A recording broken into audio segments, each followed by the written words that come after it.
terceiro ano, dando continuidade então, né, à função álcool que a gente estava estudando. Lembrando que a função álcool é uma função hidroxilada que tem a hidroxila, o OH, ligada a um carbono saturado.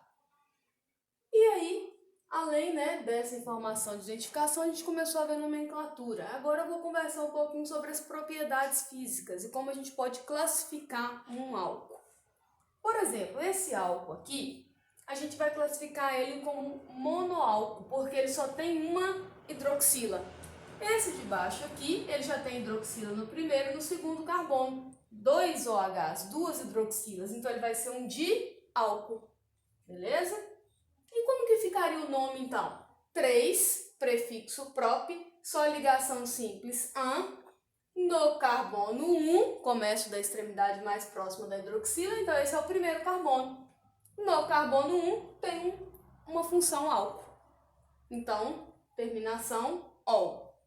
Nesse segundo caso, 3 carbonos na cadeia, prop, só ligação simples, an. E aí eu tenho hidroxila, tenho a função álcool, porque ela está ligada a carbono saturado, nos carbonos 1 e 2.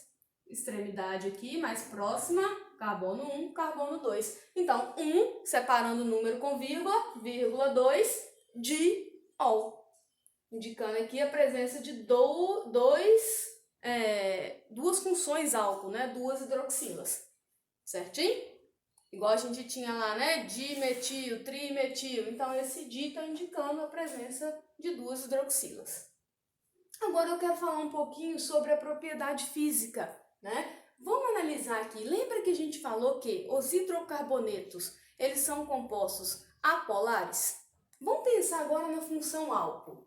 A função álcool, ela tem um oxigênio ligado ao hidrogênio. E aí eu vou lembrar desse detalhe que eu comentei, ó. Quando eu tenho hidrogênio ligado ao grupo FON, lembra da nossa aula?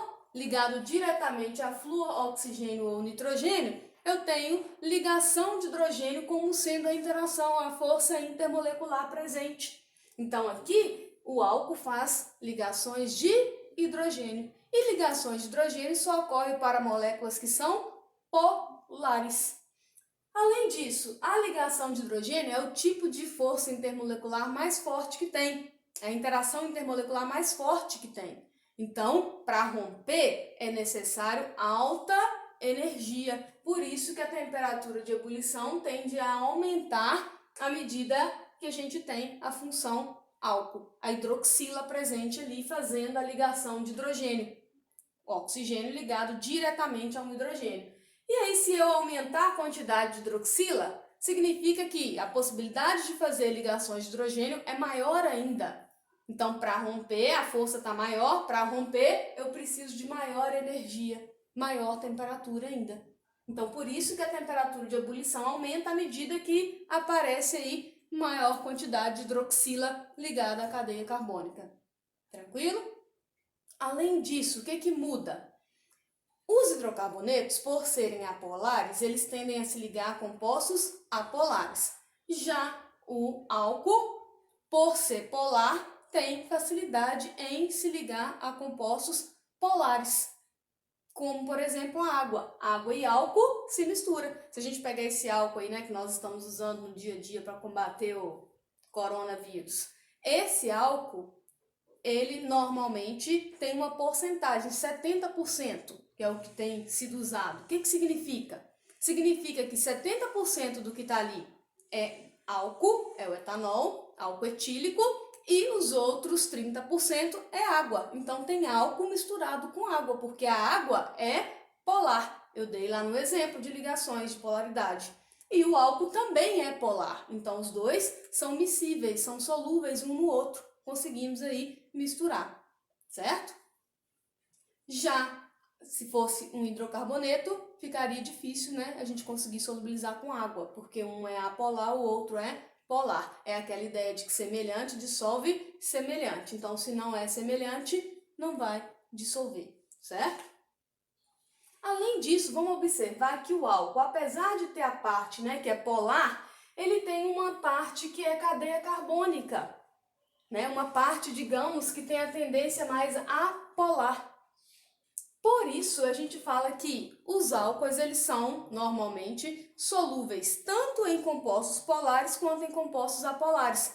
Por isso que a gente vê também no posto de gasolina o etanol, né, que a gente conhece agora, ficou conhecendo na aula passada, ET 2 carbonos, só ligação simples AN, tem um OH ligado a esses 2 carbonos, ol. O etanol que a gente compra no posto de gasolina, normalmente, né, ele pode estar misturado em gasolina. A gasolina que a gente compra, uma parte dela é etanol. Por quê? O etanol é um álcool e o álcool tem essa característica, né, de ser solúvel tanto em compostos polares, como a água, como em compostos apolares, como a gasolina. A gasolina é um hidrocarboneto, a gente já viu também, né? Então, essa característica aí do álcool se dá devido, né, a essas propriedades aí. Ele tem uma parte que é apolar e uma parte que é polar, certo? Agora vamos falar então, voltando aí na nomenclatura, né, vamos treinar mais um pouco. Em termos de prioridade, a gente viu até então que a insaturação tinha prioridade em relação ao grupo substituinte. Foi o que a gente viu em hidrocarboneto. Só que agora entra a função orgânica, o OH, que indica a função, né, álcool, a hidroxila. Então, o grupo funcional vai ter maior prioridade, vai ser mais importante na hora da nomenclatura do que a insaturação. Beleza? Vamos ver aqui. Aqui tem insaturação? Não. Mas eu tenho a minha cadeia principal, com maior quantidade de carbono, e eu tenho um grupo, né, substituinte, um metil, e aqui eu tenho o OH ligado a carbono saturado, indicando que é um álcool. Para a nomenclatura, eu tenho que começar da extremidade mais próxima do grupo funcional, ele que ganha agora. Então, no carbono 1 eu tenho OH, no carbono 2 eu tenho um metil. Então, o nome vai ficar 3 carbonos, prop. Só ligação simples? Vou indicar agora, tracinho, que no carbono 1 eu tenho a função álcool, um ol. Antes, né, da nomenclatura da cadeia principal, eu coloco onde está o meu metil. 2 metil, propan, 1 ol. Aqui fica tudo junto, né? Ficou parecendo que está separado. Vamos lá. Metil, propan, 1 ol. Essa é a nomenclatura, assim que a gente fornece o nome. Vamos para esse aqui que já tem, né, agora uma ligação dupla. Vamos ver como é que a gente faz. Primeiro, a minha cadeia principal, identifiquei ela com maior quantidade de carbono, contendo inclusive a ligação dupla. A ligação dupla normalmente está na cadeia principal.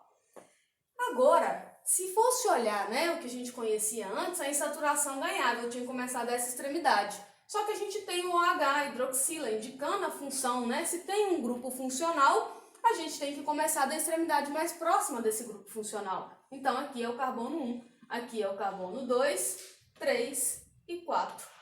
E aí a nomenclatura, né, vai ficar but, porque são 4 carbonos.